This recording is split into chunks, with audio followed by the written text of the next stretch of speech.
I'm not going to bury the lead on this one. Yes, the Avs do have a problem, and its name is wild inconsistency. Avs lose to the Chicago Blackhawks 3-2.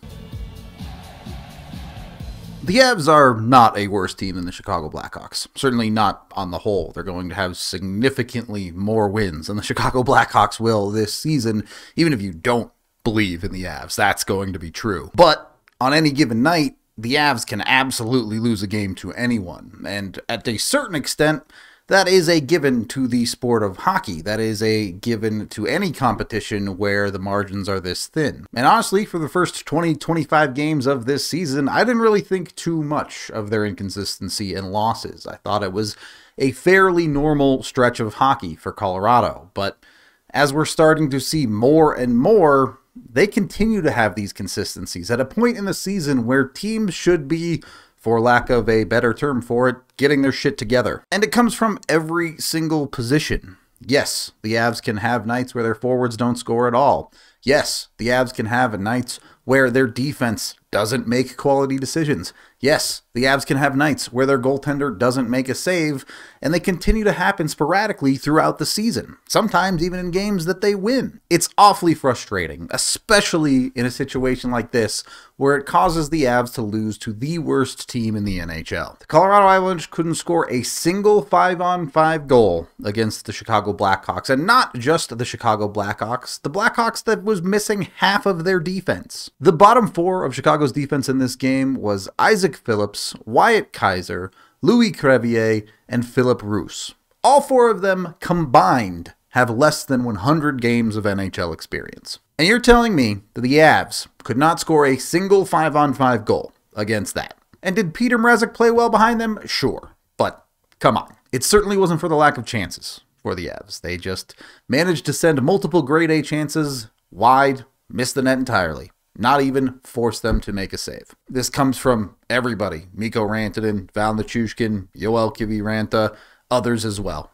The whole lineup just failed to execute when it came to finishing. That would be bad enough, but they also continue to make boneheaded defensive plays, and that's what gets Chicago on the board first. Chicago entering the zone, Byram actually starts this with a great defensive play. He simply takes a puck away, gets full possession of it, and the Avs are ready to go the other way. He then goes to the middle of the ice, looks to go through the middle of the ice by himself. He has options. He can simply throw the puck up the ice. He can do a lot of things here. He tries to make a ridiculous move around Connor Bedard and simply gets the puck taken away. It's just bad. Not smart. Dumb. I don't know. Think of a million different words for this. That being stupid, and that's what you have here. A possession that Chicago never should have had results in a good opportunity from the far circle. This beats Georgiev clean, but does not go in. It goes off the post, takes a bounce back, falls right into Ryan Donato's skates, and he's able to just smack in the easy rebound. Look, if your plan is to make a move deep in your own zone in the middle of the ice, it better work. That mess up from Byram leading to that goal is the type of play that gets players benched or sent to the press box. It's just what it is. While the Avs' major problem is inconsistency, Byram has just kind of been bad for the Avalanche for a good little while now. He has just 2 points over his last 9 games, and over the course of the season, he has some of the worst possession metrics of any Avs defenseman that is a regular in the lineup. No defenseman on the team has been on the ice for more goals against, and he is one of very few players with an expected goals for percentage under 50% on the Avs. He just needs to be better. The Avs are probably overplaying him some, but he needs to be better because the Avs don't have another option. At least not until Sam Girard and Cale Makar are back and playing. The Avs do have one player that seems to defy the inconsistency, though, and that's Val Nichushkin. He scores both of the Avs goals in this game in the first period in an about 2-minute stretch. With no Cale Makar up top, it's Devon Taves here. The Avs power play has done a better job of working it in deeper into the zone. And you'll see the thing the Avs have changed here is it's now Jonathan Drouin moving from this bumper spot down into the corner. I love this. It brings more movement and opens up more space in the zone for Colorado's power play. I think this is a really nice change. I'm really glad Colorado is doing this.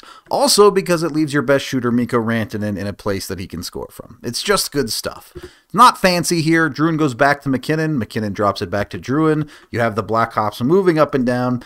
Nichushkin was originally net front. He slides out, finds just enough space for himself. Drouin does what he's best at. He's a very good passer. He finds Nichushkin, and Nichushkin is able to finish one. Late in the power play, this is a weird setup. Part of your first unit is still out there. You have Taves, who's on the first unit now. You have Drouin, and you have Mikko down in the corner. But you also have Sam Malinsky on the far side. So it's kind of a weird setup here as Malinsky fires a shot that goes around wide. You also have Drouin working as the high forward. So Drouin kind of getting action a little bit all over the place while Mikko's working his normal spot. It's Mikko who sets up the beautiful pass this time. He's given space and time to work with. Nichushkin does a good job to engage and win the positional battle net front, and that creates a great opportunity as Mikko makes a great pass. Val's second try gets to go. Is Val surrounded by talent that helps create those plays? Absolutely, but it's Nichushkin is the one that's finishing them. And Nichushkin continues to be that guy, nearly at a point per game.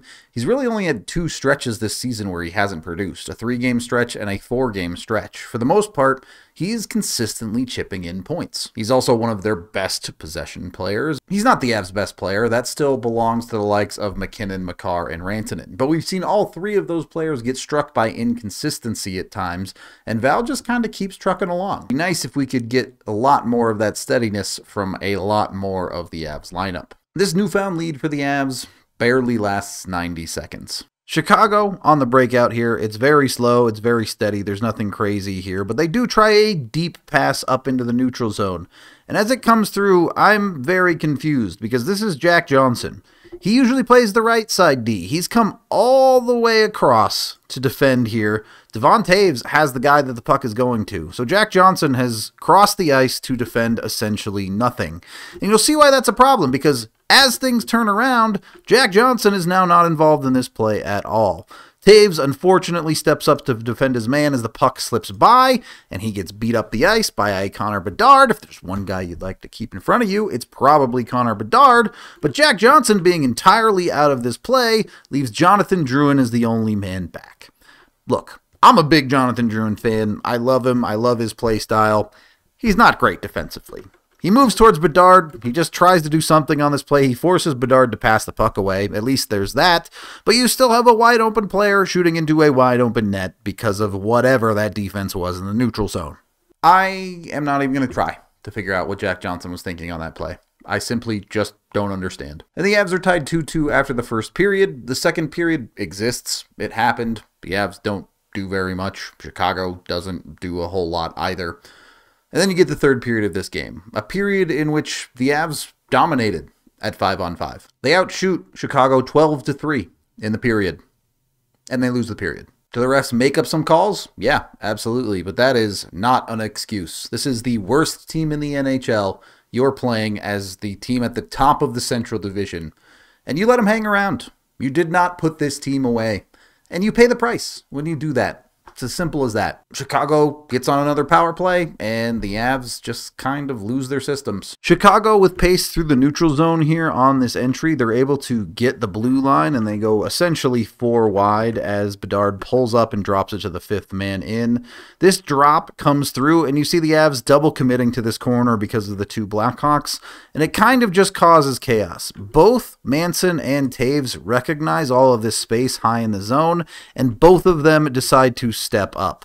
They certainly can't both step up here. One of them has to stay back and defend the net front area at the very least. But with both of them stepping up, this play just opens up and it's not particularly complicated. A quick wide open pass to the outside followed by a quick pass in deep is obvious. This is not a hard play to see and it's not a hard play to read.